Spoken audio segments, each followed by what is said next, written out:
High friends, good morning. Welcome to my new blog. आजचा जो blog आहे, आज आहे सॅटर्डे आहे, 7 जून आहे. सो आज आपल्याला हॉलिडे सुद्धा मिळाला आहे. तो म्हणजे धर्मवीर छत्रपती संभाजी महाराज यांची आज जयंती आहे. सो छत्रपती संभाजी महाराज हे मराठा साम्राज्यातील शासक, महान शासक होते. छत्रपती संभाजी महाराज सगळ्यांनाच माहीत आहे, कारण रिसेंटलीच छावा मूव्ही तुम्ही पाहिलात. छावा मूव्ही येऊन गेला. त्याच्यामध्ये छत्रपती संभाजी महाराजांचा जन्मापासून ते मृत्यूपर्यंत त्या मूव्हीमध्ये छान प्रकारे त्यांनी चित्रीकरण केलेलं आहे. सो सगळ्यांनीच तो मूव्ही बघितलाय आणि त्या मूव्ही नंतरच मला असं वाटतं संभाजी सगळ्यांच्या घराघरामध्ये पोचले आहेत आणि याच्यावरती संभाजी महाराजांवरती खूप साऱ्या सिरीज पण आल्या, डेली सोप आल्या. त्यामुळे मला असं वाटतं संभाजी महाराजांबद्दल सगळ्यांनाच माहीत आहे. पण आज मी हा छोटासा ब्लॉग बनवला आहे त्यांच्यावर, कारण आज त्यांची जयंती आहे. तर नक्कीच शेवटपर्यंत हा ब्लॉग बघा. संभाजी महाराजांचा जन्म 14 मे 1657 रोजी पुरंदर किल्ल्यावरती झाला होता.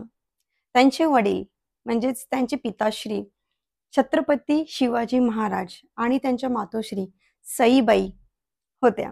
संभाजी राजे 2 वर्षाचे असतानाच त्यांच्या आई म्हणजेच सईबाई यांचे निधन झाले होते. त्यानंतर राजमाता जिजाबाई म्हणजे जिजाऊ यांनी त्यांचा सांभाळ केला होता. संभाजी महाराज शूर आणि देखणे होते आणि अनेक वेगवेगळ्या प्रकारच्या भाषा त्यांना बोलता येत होत्या. धुरंधर असे राजकारणी होते आणि राजकारणातील बारकावे त्यांनी भराभर आत्मसात केले होते.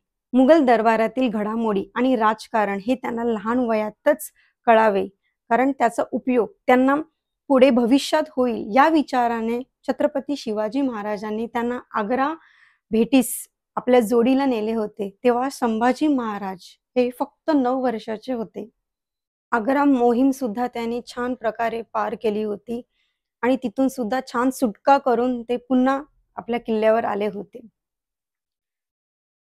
सो काही वर्षानंतर 1680 मध्ये छत्रपती शिवाजी महाराजांच्या मृत्यूनंतर औरंगजेबने पुन्हा एकदा त्याचे लक्ष दख्खनकडे वळवले, परंतु संभाजी महाराजांच्या शौर्यामुळे त्याला ते कठीण होत होते. सो काही वर्षानंतर म्हणजे 1689 च्या सुरुवातीलाच काही मराठी सैनिक हे फितूर झाले आणि त्यांनी औरंगजेबला माहिती दिली की राजे संभाजी महाराज हे संगमेश्वरावर आहेत. म्हणून औरंगजेबचा सरदार आणि काही मराठी फितूर जे होते सैनिक त्यांनी संगमेश्वरावर हल्ला केला होता आणि मुघल सैन्यामध्ये संघर्ष निर्माण झाला. मराठ्यांची ताकद इथे कमी पडली, कारण शत्रूने अचानक केलेल्या हल्ल्यामुळे मराठी मावळे त्यांना हरू शकले नाही. सो यावेळी संभाजी महाराजांना जिवंत पकडण्यामध्ये मुघल सैन्य यशस्वी झाले होते. सो संभाजी राजे आणि कवी कलश यांना औरंगजेबाने हजर करण्यापूर्वी बहादूर गडावर नेण्यात आले होते. औरंगजेबाने संभाजी महाराजांना काही अटी सांगितल्या. जर त्या अटी संभाजी महाराजांनी मान्य केल्या असत्या तर त्यांचा जो मृत्यू होणार होता तो तिथे टळला असता.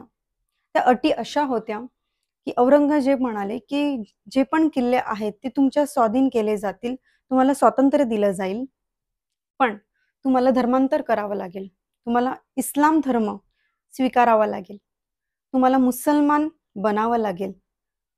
या सगळ्या अटी होत्या, तरच तुम्हाला जीवनदान आम्ही देणार, असं औरंगजेबने संभाजी महाराजांना सांगितले. पण संभाजी महाराजांनी सगळ्या अटींना स्पष्टपणे नकार दिला. त्यानंतर औरंगजेबाने छत्रपती संभाजी महाराज आणि कवी कलश यांना नरक यातना दिल्या.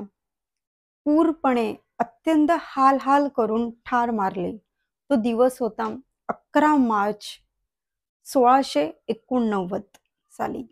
तो संभाजी महाराजांच्या मृत्यूनंतर त्यांचे भाऊ राजाराम राजे हे गादीवर बसले. सो ही सगळी हिस्ट्री आहे छत्रपती संभाजी महाराजांची.